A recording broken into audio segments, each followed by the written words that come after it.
누가복음 6번째 시간입니다. 적그리스도의 왕국의 국제 세금 관리국입니다. 이제 조금 있으면 대관란이 오는데 적그리스도의 표를 받지 못한 사람들은 이제 그 물건을 사거나 팔 수가 없죠. 완전히 통제된 세상이 됩니다. 그뿐만 아니라 이제 오늘 누가복음에서 나오는 조세 등록이 그 당시에 이제 재림 때 적그리스도가 표를 다 줘가지고 그 세금을 걷어들이는 그 일들에 해당되기 때문에 오늘 제목을 이렇게 붙여봤습니다. 적그리스도 왕국의 국제 세금 관리국. 한 국가에 세금을 내는 것이 아니라 전 세계적으로 통합해서 그 세금을 걷어내는 또 통제하는 그러한 일들이 벌어지게 될 것입니다. 누가복음 2장 1절로 6절을 찾아보겠습니다. 누가복음 2장 1절입니다.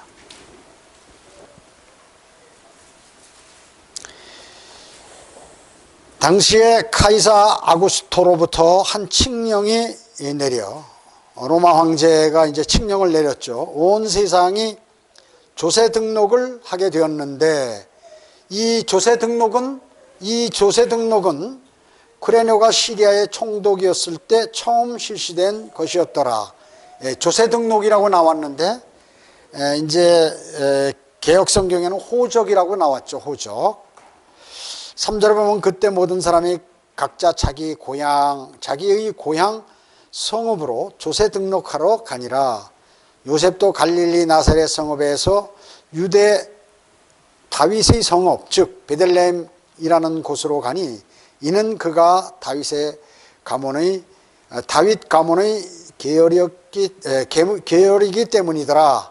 그가 자기와 정혼한 아내 마리아와 함께 조세 등록하러 갔는데 그녀는 아이로 인하여 배가 불렀더라. 그들이 그곳에 있는 동안 날이 차서 그녀가 해산하게 되었더라.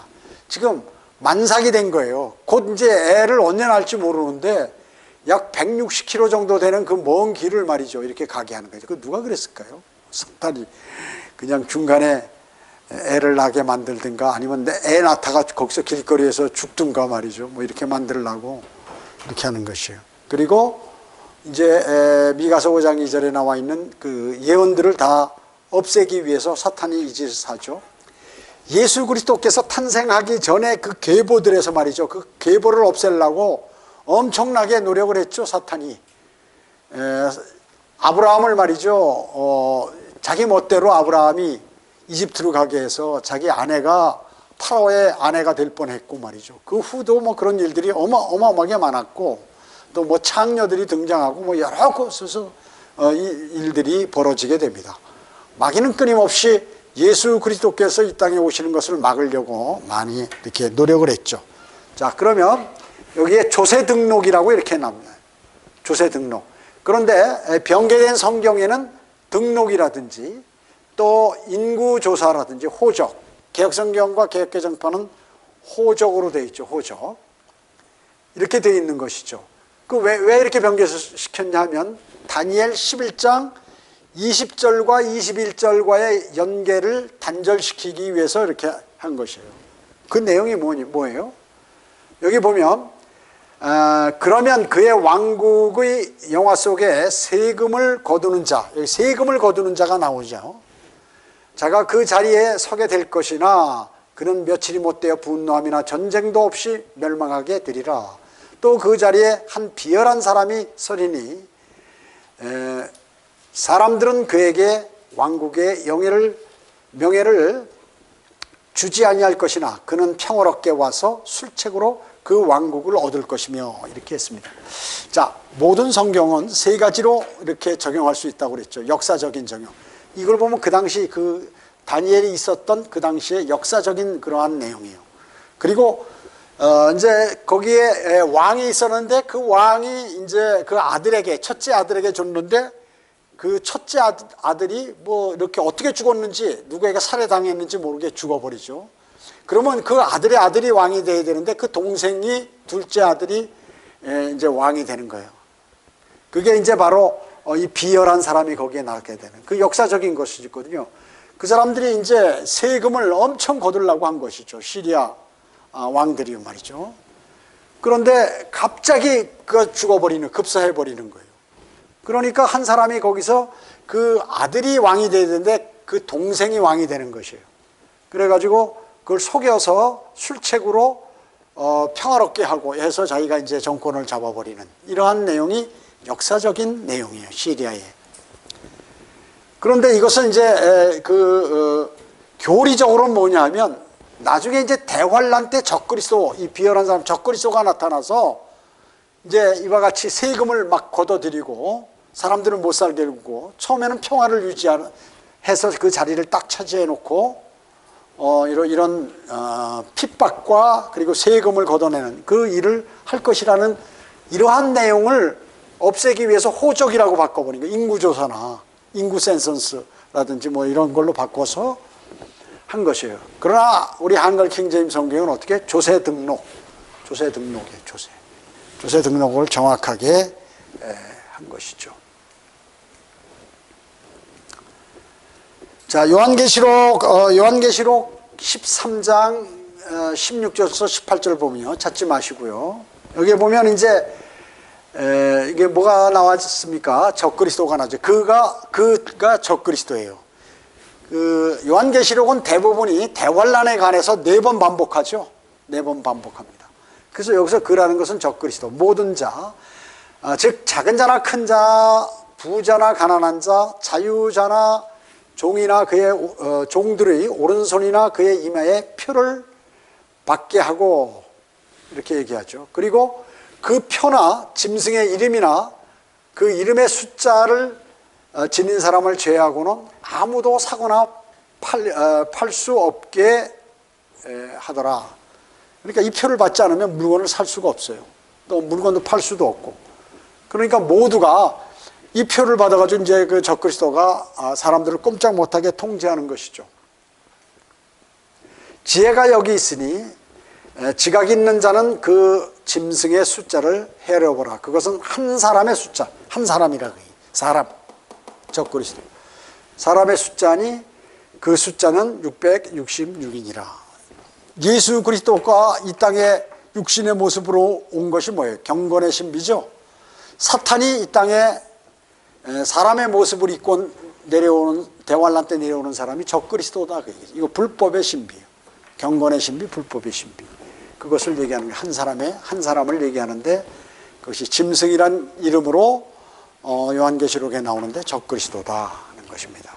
그래서 이런 것과 다 연계가 되는 것이에요. 지금 요 조세 등록과 다니엘, 아까 우리가 찾아본 칠판에 기록한 그 내용과 요한계시록 13장 적그리스도에 관한 내용이 다 이렇게 뜻이 통한다 그 말씀이죠. 자, 그래서 지금 여기 누가복음에 나오는 것은 크리스마스 이야기예요. 이게 매년 일반 교회에서는 이 내용 가지고 하죠. 여러분 어떻습니까? 마태복음이나 마가복음이나 요한복음에 이런 내용이 안 나와요. 누가복음에는 이런 내용이 자세하게 나오거든요. 목자들을 온 거, 뭐 현자들이 나타난 거, 그들이 어떤 활동을 한 거, 이런 내용들이 나오기 때문에 이제 이 사람들은, 사람들이 이 누가복음을 좋아하는 거예요. 그리고 나머지 이제 무슨 마태복음이라든지 왕으로 오신 왕으로 오신 예수 그리스도, 그리고 요한복음은 하나님의 아들이신 예수 그리스도가 주제가 바로 그것이거든요. 그러니까 그런 건 싫다 그 얘기죠. 바라지 않고 인본주의적인 그러한 발상에 의해서 이런 내용들을 좋아하게 된, 누가복음에 있는 내용을. 그래서 누가복음의 주제가 뭐예요? 인자이신 예수 그리스도, 사람의 모습으로 이 땅에 오신 예수 그리스도에 관해서 기재하기 때문에 출생부터 시작해서 자세한 어린 시절의 내용들이 이렇게 많이 나오게 되는 것이죠. 그래서 인본주의자들, 현대주의자들, 자유주의 설교자들, 이런 사람들은 예수 그리스도의 인성을 강조해요. 로마 가톨릭도 마찬가지고. 그래가지고 무슨 상당히 그 사람을 중요시 여기는 그러한 사역을 실시하죠. 사람을 중요시 여기는, 하나님보다 사람을 더 중요하게 여기는. 그래서 누가복음을 아주 좋아합니다. 아주 좋아합니다. 그래서 구유에 누인 연약한 아기만 좋아하는 거예요. 그래서 크리스마스 때 어린 아기가 말이죠, 구유에 누워서 방글방글 웃는 이런 아주 그 나약한 예수 그리스도만을 좋아하는 것이에요. 그렇기 때문에 로마 가톨릭은 마리아가 어린 아기를 안고 있는 예수님을 안고 있는 그러한 그림과 동상 이런 것들을 많이 세우게 된다는 것이죠. 로마 가톨릭이 이것을 제일 많이 하죠. 우리 아까 그 인구 호적으로 바꿨죠. 조세 등록을. 이런 성경을 변개한단 말이죠. 그래서 사탄이 이 짓을 하는데 이사야 14장 12절에도 보면 사탄의 이름이 나오죠. 거기 루시퍼예요. 사탄의 이름이. 그런데 그 루시퍼를 계명성 예수 그리스도의 이름으로 바꿔버렸다 그 얘기죠. 그래서 사탄의 가장 중요한 내용을 그렇게 바꿔버린 경우가 있거든요. 자, 그래서 이러한 것들은 지금 예수 그리스도께서 이제 쭉 오시는데 이 앞에 우리가 적그리스도가 나타났었죠. 적그리스도는 이제 그가 그 이름이 뭐예요? 유다 이스카리옷이죠. 유다 이스카리옷. 그리고 그의 표는 검은 점이고 그의 표시는 입맞춤. 그래서 로마 교황이 어느 곳에 가든지 로마 가톨릭 교황이 어느 곳에 가든지 입맞추는 거예요. 비행기 트랙에서 내려오면 땅에다 입맞춤부터 시작해서 가난한 사람들이 입맞추고 그렇게 하는 것이죠. 그게 적그리스도의 표시라 그 얘기죠. 그게 그런 것들을 사람들이 아주 자연스럽게 알도록 그렇게 평소에 로마 가톨릭이 만들어 가지고 진짜 적그리스도가 올 때 그런 행동을 하면 맞아, 이게 바로 메시아구나 이렇게 맞게끔 돼 있어요. 그의 종교는 로마 가톨릭이죠. 그래서 함족 시리아 출신 유대인이 이제 적그리스도일 가능성이 많다는 것이죠. 그래서 여기도 마찬가지로 연약한 아기를 좋아하는, 연약한 아기를 좋아하는 것이에요. 그래서 마태복음이라든지 요한복음은 뭐예요? 요한복음은 그리스도의 신성을 강조하잖아요. 예수 그리스도께서 하나님이시다 하는 그러한 내용의 주제로 기록을 한 거예요. 그 다음에 그렇기 때문에 싫어하는 것이죠. 그럼 마태복음 아까 뭐라고 그랬죠? 유대인의 왕이신 예수 그리스도를 강조하기 때문에 역시 싫어하는 것이에요. 그래서 이 요한복음과 마태복음은 말이죠. 크리스마스 때 사용을 안 해. 주로. 그러면 뭐만 사용하느냐? 누가복음만 주로 가지고 여기 구유에 누인 아기. 그래서 연극도 그런 연극을 하고. 제가 고등학교 때 보니까 제가 고등학교 때 이 동방박사들이 와서 제가 예수 역을 맡은 거야. 여기다 수염 막 이렇게 해가지고 붙여서 달고 뭐 하고 옷 이스라엘 사람들 같은 옷을 천을 갖다가 이렇게 입고 그러면 이제 거기에 뭐 동방박사들이 와가지고 말이죠. 동방의 현자들이 와서 하는 그런 장면들이 있어서 지금 사진도 지금 집에 있는데요. 고등학교 때. 그 여학생들 뭐 그러니까 거기에 그 중고등학교 여학생 남학생 전부 모여서 그런 거 준비하고 뭐 밥 먹고 이게 재미난 거야 그 당시에. 그 진리는 몰라 하나도 진리는 모르는 거예요. 그런 재미로 이 사람을 즐겁게 하고 사람들이 흥미롭게 교제하는 이러한 그 교회들이 다 돼버렸어요. 이것은 뭐예요? 이제 교회가 변질돼 버린 거죠. 변질돼 버린 것입니다. 그래서 이 크리스마스 때 이건 잘 사용 안 한다. 자, 그래서 아까도 말씀드렸지만 다니엘 11장 20절 21절에 세금을 거두는 자가 그 자리에 설게 될 것이다. 이건 이제 그 당시에 그 시리아 왕이지만 이제 대환란 때는 적그리스도를 교리적으로는 적그리스도를 얘기하는 것이다. 이것은 요한계시록 6장 2절에 보면 흰말탄자가 나오죠. 이건 화살 없는 활을 든 정복자야. 그래서 그 많은 교회에서 말이죠. 요한계시록 19장에 흰말을 타고 내려온 재림하시는 예수 그리스도가 요한계시록 19장에 기록되어 있는데 여기도 흰말을 탔으니까 요한계시록 6장 2절에 나오는 흰말 탄 자를 예수 그리스도라고 이렇게 알고 있는 거예요. 아니 이건 적그리스도예요. 사탄이에요. 사탄인 것입니다. 나타나는 것과 관련이 된다. 이것은. 자, 그 다음에 시편 78편 2절에 보면 주님께서 뭐라고 했습니까? 예, 내가 입을 열어 한 비유로 난해한 옛만들을 말하니. 자, 다니엘 11장 20절 21절 이 내용은 그 앞으로 말이죠. 그 비유로 이걸 얘기하는 거예요. 그 앞으로 적그리스도가 나타나는 그러한 내용이에요, 사실은. 그러한 내용. 그래서 우리 시편 78편 2절을 주님께서 이렇게 말씀하신 거예요. 이것도 이제 신천지가 이걸 쓰는 거죠. 신천지가 이걸 쓰는 거예요. 그래서 비유로만 하는 거예요. 거기. 이스라엘 민족의 역사가 한 비유로서 주어진다. 그 이스라엘 구약은 뭐예요? 거의 다 이스라엘 역사죠. 그런데 그것이 뭐예요? 앞으로 일어날 일들에 관한 예언이 있다 그 얘기죠. 교리적으로. 그래서 이스라엘 민족의 모든 역사는 비유로 기록이 되어 있기 때문에 그 당시 사항도 적용되지만 미래 사항도 동시에 하나님께서 그 역사를 기록하시면서 사람들에게 알도록 하신다는 그러한 말씀이에요. 그래서 이걸 모르면 성경을 알지 못하게 되죠. 그 성경의 이중적 적용이에요. 과거에 그것이 역사적으로 이루어졌고 그리고 영적으로 우리가 적용할 수 있지만 실제적으로 교리로 먼 훗날에 아니면 얼마 있은 후에 그 일들이 벌어지는 그러한 내용들이라 그 얘기죠. 초림 때 그 지금 독재자가 누구예요? 지금 조세 등록할 때 로마 황제 카이사 아구스토라고 이제 카이사 아구스토가 통치했죠.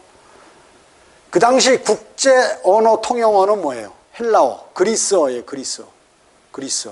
무슨 히브리어도 아니고 라틴어도 아니고 로마어도 아니에요. 어디요? 그리스어라고 해요. 헬라어. 적그리스도. 그래서 적그리스도가 나타날 쯤 되면 세계 통영어들이 이렇게 나타나는 거예요. 왜요? 그래야 통치하기 쉬우니까. 그러면 재림 때 또 적그리스도가 나타나는데 독재자는 누구예요? 적그리스도죠. 재림 때. 주님이 재림 직전에 이 땅에 누가 통치하고 있습니까? 자기가 그리스도라고 하는 가짜 그리스도, 사탄이 통치를 하고 있다 그 말씀이죠. 그때 국제 언어 통용은 뭐예요? 영어. 지금 유엔에서 뭘로 연설합니까? 영어로 합니다. 세계 공용어가 영어야. 그 우리나라 어린 아기부터 유치원부터 영어 배운다고 난리치죠. 그래서 좀 더 넓고 좋은 것들을 하려면 영어 공부를 해야 된다. 뭐 맞는 얘기인데 몰라서 별 그런 큰 일은 없어요. 영어 잘하는 사람 너무나 많기 때문에. 자, 그래서 하여튼 이런 일들이 벌어지게 된다. 그래서 적그리스도가 오게 되면 이제 어떻게 해요? 쉽게 그 영어로 전부 하는 거예요. 그것이 지금 조성되어 있어요. 그래서 영어 킹제임 성경이 동시에 많은 사람들이 보게 되죠. 보게 됩니다. 보게 되는 것이죠. 자, 그래서 이제 주님 오실 때가 가깝기 때문에 각 나라는 영어 공부를 한다고 난리를 치는 거예요. 우리나라도 말이죠. 한국어를 열심히 배우겠다 이렇게 해가지고 막 물론 뭐 입시 보는 학생들은 국어 공부를 하겠죠. 사실 국어가 영어보다 더 어렵습니다. 훨씬 어려워요. 국어가 영어보다. 영어는 말이죠. 윗사람들이나 위아래 이런 거 없잖아요. 우리는 존댓말, 중간말, 상위말 다 있어요, 이게요. 색깔도 뭐 노랗다, 노리끼리하다, 노로스름하다, 푸르죽죽하다, 뭐 별의별 형용할 수 없는 그러한 영어로 할 수 없는 그러한 한국말이 엄청 많다 그 얘기죠. 그래서 한국 사람들 머리가 좋아요, 사실. 영어는 아무나 다 이름 부르잖아요. 한국 사람이 어린아이가 노인한테 야 누구야 하고 부르면 난리 나죠. 미국은 안 그래요. 전부 이름 부른다 그래요. 헤이 밥. 꼬마가 말이죠. 할아버지한테 물론 할아버지라고도 부르지만 이름 많이 부른다. 일반 젊은 사람들이요. 전부 이름으로 통해요. 자, 그래서 지금 보면 영어 배운다고 난리치는 거 보면은 원어민 교사들, 강사들 전부 데려다 놓고 서울의 학원들 말이죠. 전부 사기치고 그 학원장이 말이죠. 그 옛날부터 있었어요. 학원장이 공부 잘하는 사람이 학원장 하는 게 아니에요. 학원 강사가 그 공부 잘하는 사람이 학원 강사, 스타 강사가 되는 게 아니야. 사람을, 문제를 잘 찝는 사람이 스타 강사죠. 그래가지고 많은 사람들이 가짜 이 원어민 강사들이 있죠. 허가도 안 나고 뭐 그 연구도 안 하고, 말하자면 우리나라 초등학교 실력인데 와가지고 막 이렇게 난리치고 하는 그런 사람들이 많아요. 가짜 졸업장 갖고 오고. 자, 그래서 이런 일들이 이제 벌어지게 된다. 그래서 초림 때 초림 때 예수 그리스도께서는 어때요? 소수 사람에게만 비밀리 나타나셨어요. 누구? 목자들이나 현자들 뭐 이런 사람들. 아무도 몰랐어요. 그분이 어떤 분인지 이렇게 몰랐다 그 얘기죠. 자, 그래서 모든 것은 초림에 일어난 사항이 있잖아요. 여러분 그걸 아셔야 돼요. 성경을 잘 아시려면. 초림 때 일어난 사항은 재림 때 다시 많이 일어난다. 우선 그거를 딱 생각하고 계시면 성경을 읽을 때 이렇구나 하는 것을 많이 알 수 있어요. 자, 그래서 대중에게 자신을 보이신 것은 언제요? 요한에게 침례를 받으신 후부터요. 거의 30세 돼서 이제 실질적으로 그 30세 전의 얘기는 별로 성경에 많이 안 나와 있죠. 조금은 나와 있지만. 그래서 대중들이 몰랐어요. 그러다가 침례인 요한한테 침례를 받으신 후부터 이제 유명 인사가 된 거죠. 유대인들이 예수 그리스도를, 예수님을 죽이려고 그랬죠. 왜? 너무 인기가 좋으니까. 너무 인기가 좋으니까. 병도 고치죠. 그분이 설교 한번 하시면 그건 100% 진리만 하시죠. 언행이 일치되죠. 바리새인 서기관들은 말은 잘하는데 행동은 옮기지 않는다 그 얘기죠. 자, 광범위한 규모의 조세 등록이 그 당시에 있었어요. 그죠? 여기 오늘 본문에 모두 전 로마 제국이 로마가 통치하는 그 지역은 전부 조세 등록을 하라고 명령을 내린 것이죠. 카이사 아구스토로부터 명령이 하달된 것이에요. 칙령이 내려졌어요. 자, 그러면 재림 때 어떻습니까? 재림 때도 예수 그리스도께서 오실 때 믿는 자들에게만 비밀리 나타나신다. 어느 때? 휴거 때. 공중재림하시면 세상 사람들은 몰라. 그런데 그리스도인은 아는 것이에요. 그 비밀리 그리스도인만 알 수 있도록 해서 쫙 불러내시는 것이에요. 재림 때도. 곧 있으면 이제 이 일이 벌어진다. 그래서 만약에 한 오늘이나 내일쯤에서 이렇게 주님께서 우리를 부르신다 그러면 여러분 벌써 이 성령님께서 여러분에게 알려주세요. 너 준비하라. 이제 곧 올라간다. 이렇게 알려주신다 그 얘기죠. 환경을 조성시켜 주시는 것이. 그 다음에는 7년이 지난 후에 대환란이 끝난 다음에 이제 주님이 지상재림하실 때는 모든 그를 찌른 모든 사람이 이제 예수님의 재림을 보는 것이에요. 그래가지고 이제 여기서 오시면서 심판하시죠.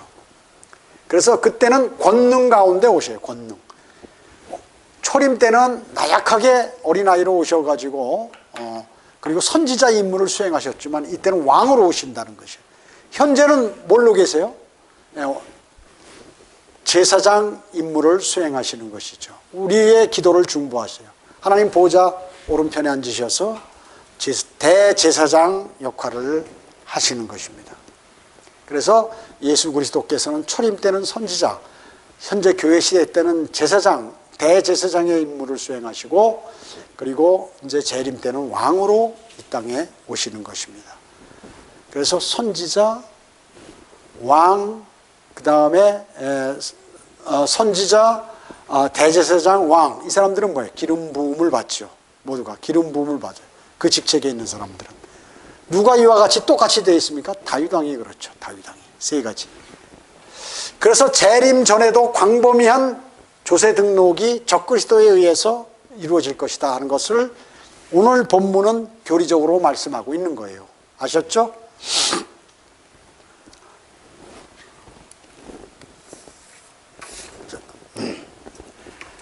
자, 그러면 그 당시에 이제 뭐 카이사가 하지만 여기 이제 그 지역에 이스라엘 그 주변 시리아라든지 그 주변을 담당하는 총독이 누구냐면 쿠레뇨래. 쿠레뇨. 그래서 세금 조사 주관자가 바로 시리아 총독 쿠레뇨예요. 쿠레뇨. 그러면 유대인들 있죠. 유대인 야곱이라고도 하고 이스라엘이라고도 하는 그러한 민족 부류에서 유대인들을 시리아인이라고 불러요. 어디에? 신명기 26장 5절에 보면 그의 조상은 시리아인이었다. 그 시리아인. 다니엘 7장 8절에 보면 작은 뿔이 나오죠. 그 누구예요? 적그리스도군요. 적그리스도. 교리적으로 적그리스도.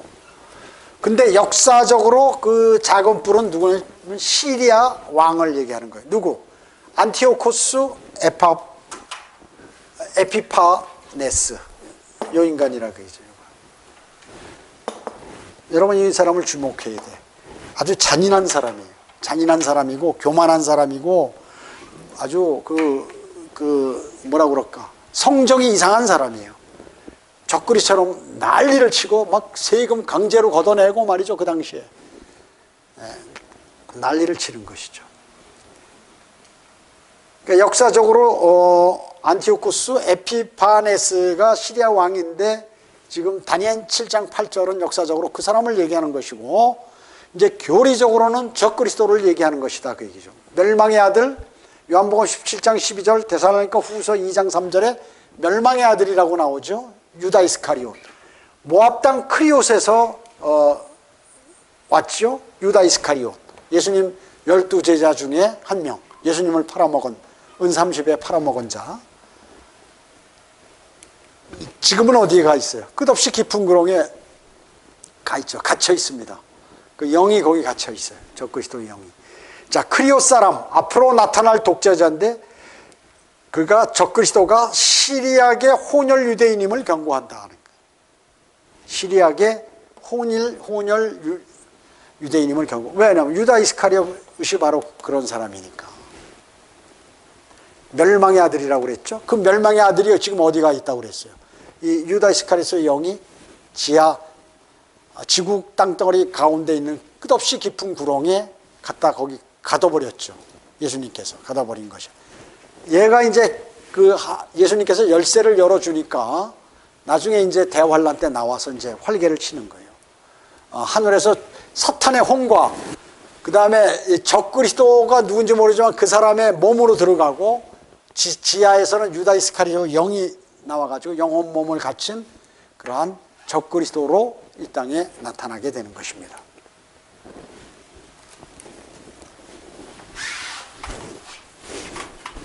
자, 누가복음 2장 1절로 4절에 우리가 읽은 것과 같이 욥기에서와 같이 하나님은 목적을 이루시기 위해서 그 욥기가 어때요? 하나님께서 이제 그 사탄에게 한번 시험해 보라고 유의해 보라고 이제 꼬여봐라 네가. 하나님께서는 욥을 인정했거든요. 그러니까 너가 한번 해봐라 그래. 그러니까 이제 아이고 뭐 주님께서 복을 많이 주지 다 뺏어가 버리면 아마 변질될 것이다 그 얘기죠. 그래도 안 되니까 이제 몸을 쳐보라고 그러시면 이제 저주할 거라고 했는데도 끝까지 이제 이겨내죠. 그와 같이 하나님께서 목적을 이루시기 위해 사탄에게 어떤 일을 허용할 때가 있어요. 허용할 때 그런 거거든요. 그래서 보면은 사무엘하 24장 1절에 보면 이제 그 다윗이 그 자기 인구를 계수하는데 말이죠. 누가 시켰냐니까 하나님으로부터 그게 나왔다고 그랬거든요. 근데 역대상 21장 1절에는 사탄이 충동질을 해서 다윗을 이렇게 자기 인구를 조사할 수 있도록 자기 병력이 몇 명인지 이렇게 파악하도록 했다는 거예요. 그러면 하나님께서 그 일을 수행했다고 이렇게 얘기를 하고 사무엘하에서는 역대상에서는 사탄이 그랬다고 그러면 누가 맞는 거예요? 그래서 많은 사람들이 멍청해서 성경이 틀렸다고 이렇게 얘기하는 거예요. 한쪽에서는 하나님이 그랬다고 그러고 또 한쪽에서는 사탄이 다윗을 충동질했다고 그러고. 근데 그건 뭐예요? 하나님께서 그 일을 하시는데 누구를 사용했어요? 사탄을 사용해서 그 일을 한다 그 얘기죠. 누구를 멸망시키고 싶다 그러면 어느 나라를 망하고 싶다 그러면 하나님께서 사탄을 시켜가지고 그 지도자를 충동질해서 전쟁을 하도록 만들어가지고 또 무슨 큰 일을 벌려서 일을 벌리는 것이에요. 여러분 어떻습니까? 교회가 주님을 신실하게 섬기지 않고 육신적이고 성도들이 멋대로 뭐 복음과 진리도 뭐 주님을 사랑해서 전달하는 것이 아니라 형식으로 전하고 그리고 말씀과 기도도 정진 안 하고 뭐 모든 사람들이 거의 다 대부분 100%는 아니지만 뭐 많은 반 이상이 다 그렇게 해버린다고 그러면 어떻게 해요? 하나님께서 영적 전쟁을 일으키는 거예요. 안 되겠다. 이거 정신 차리게 해야지. 그리고 그 문제되고 제일 악하거나 잘못되거나 육신적인 사람을 딱 그 바람으로 날려버리는 거예요. 쭉정이를 바람으로 날려버리시는 거예요. 그 누가 하나요? 보니까 그 사탄이 그 일을 했는데 그걸 하나님께서 딱 시키시는 거예요. 그게 영적 전쟁이에요. 그걸 아셔야 돼요. 그래서 성도가 무장을 하지 않고 있으면 그 교회, 지역교회, 그 지역교회 영적 전쟁이 일어나서 몇 사람을 날려보내는 거예요. 하나님께서. 그리고 모두가 신실한데 저 사람이 있어서는 안 되겠다 하면 하나님께서 그 일을 하셔요. 그럼 자동으로 그냥 하거든. 사람들은 모르니까, 영적으로 모르니까 하나님께서 그냥 자동적으로 그렇게 그 교회를 누가 관장하세요? 지역교회를? 하나님께서 관장하시는데 자꾸 하나님의 일을 방해하거나 그걸 막거나 어떤 그 간접적인 방법으로 그 일을 수행하면 하나님께서 그걸 바람을 불어서 쭉정이로 만들어서 날려보내. 이런 일들을 수행하신다 하는 것을 여러분 아셔야 돼요. 그래서 둘 다 맞는 것이죠. 성경에 기록된. 성경은 틀린 게 없어. 학자들이 학자들이 주장이 틀린 것이지 하나님은 틀린 일이 없어요. 발견하지 못한 그러한 것들도 많이 있죠. 성경에 많이 있습니다. 그래서 사탄이 마리아가 태중이잖아요. 지금 임신했잖아요. 예수님을. 그런데 독생자를 사선 죽여버리려고 말이죠. 만삭이 됐는데 조세 등록하도록 해서 저 멀리서부터 말이죠. 물론 나귀는 타고 왔겠지만은 약 100한 몇십 킬로 되는 160킬로 정도 5, 60킬로 되는 그 지역으로 그 이동을 하니까 얼마나 이게 충격이 잘못하면 애가 떨어질 수가 있죠. 사산시키려고 그 사탄이 그 사탄의 추종자 적그리스도 예표들을 통해서 조세 등록하라고 막 그렇게 해버리는 것이에요. 그래서 베들레헴에 도착 전에 조기 출산을 한다든지 죽지 않으면 뭐 중간에 오다가 막 배가 아파가지고 그냥 애를 출산하도록 그렇게 만들든지 하는 것을 하나님께서 그냥 놔두셨어요. 그러나 하나님께서는 그 예언을 그대로 구약에 있는 예언을 성취하도록 하셨다 그 얘기죠. 사탄이 하는 짓을 놔뒀다 그 얘기죠. 그렇지만 결과적으로 미카서 5장 2절에 있는 대로 이스라엘의 통치자가 베들레헴 에프라타에서 나올 것을 예언하셨다. 언제? 탄생 750년 전에. 탄생 750년 전에 예언하셨다. 왜 베들레헴 에프라타라고 그래요? 에프라타 뭐예요?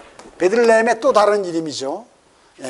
베들레헴이라는 장소가 또 있어요. 여기 말고 베들레헴 에프라타 말고 또 있다. 예수님 탄생하신 그러한 지점 말고 다른 데가 또 베들레헴 이름이 있기 때문에 베들레헴 에프라타라고 이렇게 얘기한 것입니다.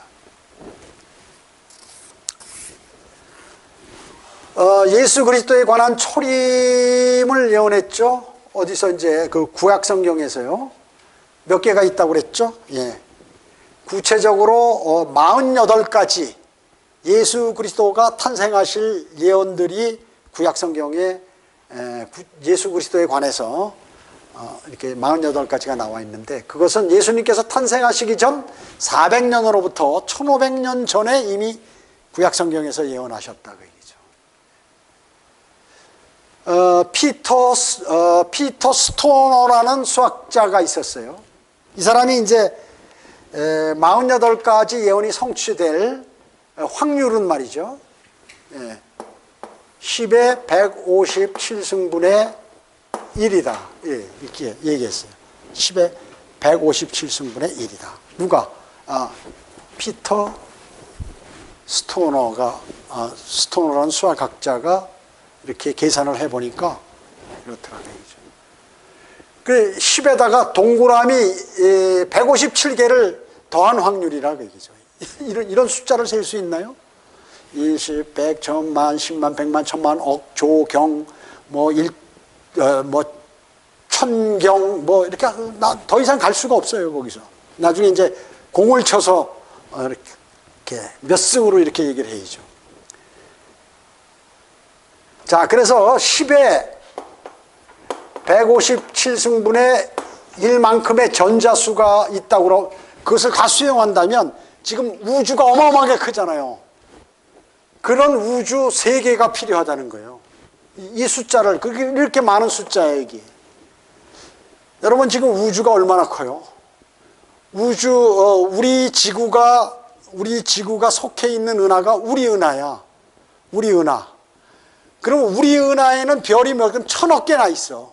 근데 이런 은하계가 말이죠. 우주에 1000억 개나 또 있다, 그 얘기죠. 1000억 개의 은하계. 또 한 은하계에 1000억 개의 별이 있는 거예요. 그 중에 별 주위를 두는 위성이 지구란 말이죠. 제가 그 전에 얘기했잖아요. 잠실 야구장을 우주라고 보면 지구가 얼마나냐면 잠실 야구장에 있는 야구공에 붙은 먼지 하나만 하다고 말이죠. 어마어마하게 큰 거죠. 먼지 하나. 그러니까 우주가 그렇게 넓은데 이 숫자라는 것은 우주 크기 3개가 만약에 전자 숫자 우주 3개를 만들 수 있는 전자 숫자와 같다는 거예요. 어마어마하게 큰 거죠. 숫자를 확률이 이렇다고 얘기해요. 성경의 예언의 확률, 맞출 확률, 100% 맞출 확률이 이렇게 정확하다 그 얘기죠. 그래서 인간이 볼 때 요거는 이제 이렇게 됐고, 요거는 뭐냐면 10의 50승을 넘는 확률 사건을 발생하는 것은 불가능하다. 그래서 10의 50승분도 불가능한데 157승분이니까 얼마나 이게 어마어마한 그 확률을 맞히는 것이에요.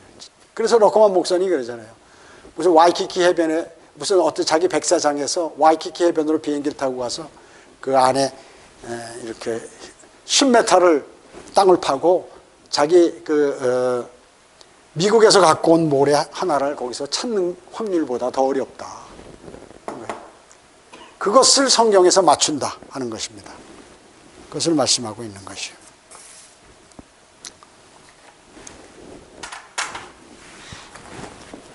그래서 성경의 예언은 100% 수행된다. 100% 이루어진다. 그래서 무서운 책이에요. 그래서 무서운 책입니다. 자, 베들레헴 성읍이 뭐예요? 작은 성읍이죠. 작아요. 조그매요. 그래서 별로 이름이 없어. 그런데 이것을 다윗 성읍. 왜? 다윗의 출신지기 때문에 그래요. 다윗이 거기서는. 그 다윗 왕의 후손 가운데 예수 그리스도가 나오는데 이게 어떻게 이렇게 정확하게 다 맞는지 말이죠. 구약의 그 출생할 원래 나사렛에서 예수님 요셉과 마리아가 거기 살고 예수님도 거기서 거기서 자랐잖아요. 원래 집이 거기야. 근데 조세 등록 때문에 베들레헴으로 가는 거야. 그래서 순간적으로 미카서 5장 2절의 말씀을 성취시키는 거예요. 베들레헴에서 그 말구유에서 구유에서 출생을 하시는 것이에요. 구유. 짐승이 눕는 그 자리, 먹고 눕는 자리죠. 다윗은 뭐예요? 성경에서 그 예수님의 가장 큰 그 예표가 누구예요? 어떤 사람이죠? 요셉. 두 번째가 바로 다윗이다. 그래서 요셉 다음으로 많은 예수 그리스도의 예표예요. 다윗은. 다윗은 예수 그리스도처럼 어떻게 해요? 사람들이 다윗을 보면 하나님의 천사와 같다고 그랬어요. 하나님의 천사. 어디에서 구절이 딱딱 나오죠? 사무엘상 29장 9절, 사무엘하 14장 17절 20절, 19장 27절에서 보면 하나님의 천사 같다는 거예요. 다윗을 보고. 하나님께서도 말씀하셨죠. 내 마음에 맞는 자라고요. 그래서 다윗은 형들을 제치고 왕으로 기름 부음 받았죠. 다윗은. 그리고 다윗은 그리스도처럼 보좌에 앉기 전에 먼저 왕으로, 그러니까 왕이 되기 전에, 왕의 자질이 앉기 전에 이미 그 사무엘로부터 어떻게 했어요? 기름 부음을 받았어요. 왕으로 임명받은 거예요. 하나님이 임명하셨어. 그 나중에 보좌에 앉죠. 사울이 막 죽이려고 하기 때문에 사울이 왕으로 있을 때 이미 왕으로 임명을 받았어요. 하나님으로부터. 다윗은 어때요? 골리앗을 물매로 죽였죠. 그것은 재림 때 다니엘서에 나오는데요. 재림 때 그리스도께서 치는 돌이 되셔서 적그리스도의 화신인 뱀의 머리를 치실 것을 이렇게 말씀하고 있는 것이에요. 성경은 놀랍습니다. 성경은 놀라워요. 이러한 일들이 모두 이루어지고 있는 것이죠. 다윗은 어떻습니까? 예수 그리스도처럼 선지자였죠. 사도행전 2장 29절 30절에 나오고 있습니다. 또 제사장입니다. 사무엘하 24장 25절에 또 왕이었죠. 다윗 왕. 그래서 다윗은 완전히 예수 그리스도의 예표예요. 그래서 주님께서 재림하시면 다윗이 왕이 앉았던 그 보좌에 앉아서 천년왕국을 천년간 통치하시는 것이에요. 그래서 다윗이 말이죠, 실제로 역사적으로 보면 자기 생에 일어나지 않는 일들을 막 얘기하는 거야. 시편이라든지 무슨 뭐 이러한 곳에 곳곳에서 일들을 얘기해요. 누구를 통해서 그 듣고 할까요? 성령님의 인도하심을 받아서 예언을 하는 거죠. 사도행전 2장 30절 31절 주의 혼이 지옥에 버려지지 않죠. 그리고 몸도 썩지 않는다고 말씀하죠. 다윗은 이런 적이 없잖아요. 자기가 그렇게. 그래서 시편 22편도 보면, 이 시편 22편도 보면 예수 그리스도의 십자가 처형되는 사건이에요. 아주 비참한 내용이야. 그런데 다윗이 자기의 처지를 얘기하는데, 물론 약간은 맞지만 100% 다윗에게 해당되지 않아. 근데 다윗이 그 자기 얘기를 하는 것이에요. 마치 자기가 자신에게 해당되는 것처럼 1인칭 시점, 자기를 얘기하면서 예수님에 관한 내용을 막 하는 것이에요. 누구예요? 성령님의 영을 받아서 지시를 받아가지고 지금 하는 것이죠. 성령님의 지시를 받아서. 여러분 어땠어요? 예수 그리스도께서 자기 제자들을 보낼 때 너희가 무슨 말 할 거 생각하지 말라. 성령님께서 다 가르쳐 주신다. 그때 그럼 너희가 얘기하라. 여러분이 성령 충만하시면 복음을 증거하고 또 다른 이단들이나 누가 뭐 질문할 때 자기는 성경을 모르는데 어느 날 갑자기 자기 입에서 그걸 답변하는 자료가 탁 튀어나와요. 누가 하는지 성령님께서 하시는 거예요. 과거에 무슨 설교에 들었다든지 성경 공부 때 들었던 그런 스쳐 지나갔는데 성령님께서 그것을 딱 기억하도록 하셔서 그걸 답변할 수 있도록 그렇게 해주신다. 예수 그리스도도 베들레헴에서 태어나셨죠. 베들레헴은 이란 뜻은 뭐예요? 빵집이란 뜻입니다. 빵집. 예수님께서 뭐라고 말씀하셨어요? 요한복음 6장 35절에서 내가 생명의 빵이니라. 생명의 빵이에요. 대단하죠? 어떻게 이름이 이렇게 일치하는지. 생명의 빵이신 분께서 하늘에 오실 때 빵집인 베들레헴으로 오셨다. 그 얘기죠. 멋있죠? 하나님의 말씀은 말이죠. 이렇게 탁 요만큼도 오차가 없어요. 그대로 시행되는 것입니다. 주님이 오신 다음에 오시는 거예요. 이 땅에. 영적으로 오시는 게 아니라 실제 오시는 것이에요. 심판하신 다음 반드시 심판하는 거예요. 지옥에 관한 설교를 주님께서 하셨으면 지옥은 존재하는 것이에요. 바로. 그것을 아셔야 돼요. 자, 오늘 이 말씀은 우리가 아주 간단하지만 자세히 이렇게 알아봤는데 지금 여기서 일어나는 모든 일들은 미래에 있을 그러한 재림 때, 초림 때의 일인데 재림 때 그런 일들이 이제 진행이 될 것이다 하는 것을 우리가 알 수 있는 것입니다. 기도드리겠습니다. 주님 감사합니다. 저희들이 어리석고 육신적이고 미련한데 주님께서 신구약을 통하여 이렇게 많은 진리들을 저에게 알려주심을 감사드립니다. 그래서 미래에 무슨 일이 일어날는지 저희는 다 예측할 수 있게 되었고 주님께서 하나님의 사람들로 하여금 바른 성경을 통하여 앞으로 일어날 일을 미리 다 알아서 거기에 대처할 수 있고 주님을 신뢰할 수 있도록 그렇게 만드셨습니다. 주님은 놀라우십니다.